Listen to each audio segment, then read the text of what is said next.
Stop, Drop, and Roll by Margery Cuyler. Illustrated by Arthur Howard.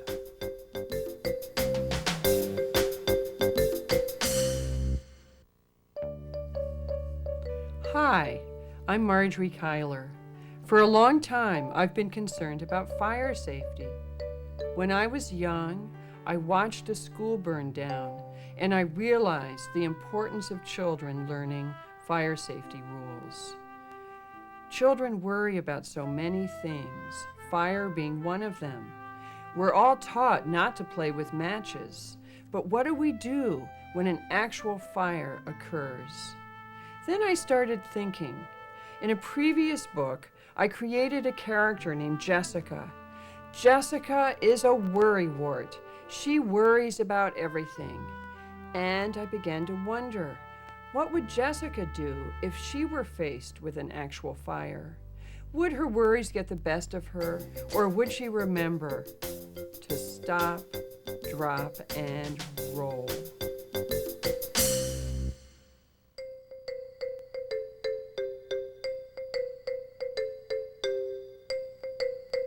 Jessica was a worrier. She worried morning, noon, and night.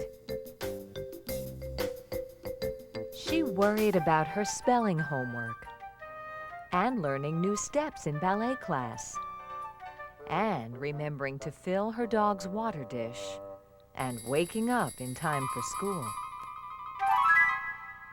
But one Monday morning in October, Jessica's teacher gave her something new to worry about. "It's Fire Prevention Week," explained Mr. Martin. "So, for the next few days, we're going to talk about fire safety." "Uh-oh," groaned Jessica. "And this Friday," Mr. Martin continued, "we've been asked to share what we've learned with the entire school." "Oh, no," moaned Jessica. "Let's begin with smoke alarms," said Mr. Martin. "Your home should have them on every floor. Automatic fire sprinklers are a good idea, too." Smoke alarms? Sprinklers? Jessica had never seen either in her house. "Your families should also have escape plans in case of a fire," said Mr. Martin, "and fire drills so everyone knows what to do." Jessica chewed her pencil in half. Escape plans? Now she was really worried. That night, Jessica announced, "There is a big problem in this house. We have no smoke alarms and no sprinkler system. We don't even have an escape plan. If there was a fire, we'd be in trouble." Her mother puckered her forehead. "I remember buying smoke alarms, but I guess we never got around to installing them." "And we talked about finding someone to put in sprinklers," added Dad, "but we're always too busy to make an appointment." "And what about extra batteries for the alarms?" reminded Laura. "Yeah," said Tom, "we need to keep more batteries around here." Jessica twisted her napkin. She knew the real reason Tom wanted more batteries around. His birthday was in 3 days. He wanted batteries for his presents. But fire safety was more important than birthday toys, wasn't it? "We've got to do something about this now," warned Jessica. "You're right," said Mom.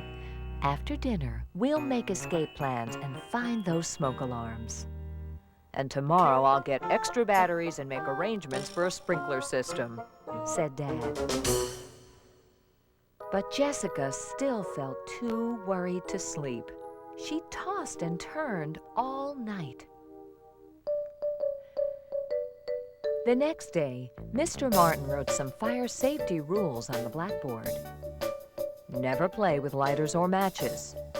Keep electric heaters at least 3 feet away from things that could burn. Keep extension cords away from doorways and from being pinched by furniture. A professional should check the chimneys and furnaces in your homes each year. Blah, blah, blah. Mr. Martin went on and on until Jessica had to cover her ears. She'd never be able to remember so many things. At dinner, Jessica asked, "Have we ever had our chimney checked?" "Yes," answered Dad, "when we bought the house." "But Mr. Martin said it should be checked every year," said Jessica. "The furnace, too." Dad sighed. "I'll put them on my list of things to do." But that didn't stop Jessica from worrying.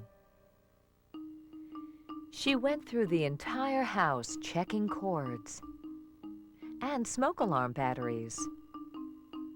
And she had another sleepless night, imagining all the things that could go wrong. On Wednesday, Mr. Martin had even more fire safety rules.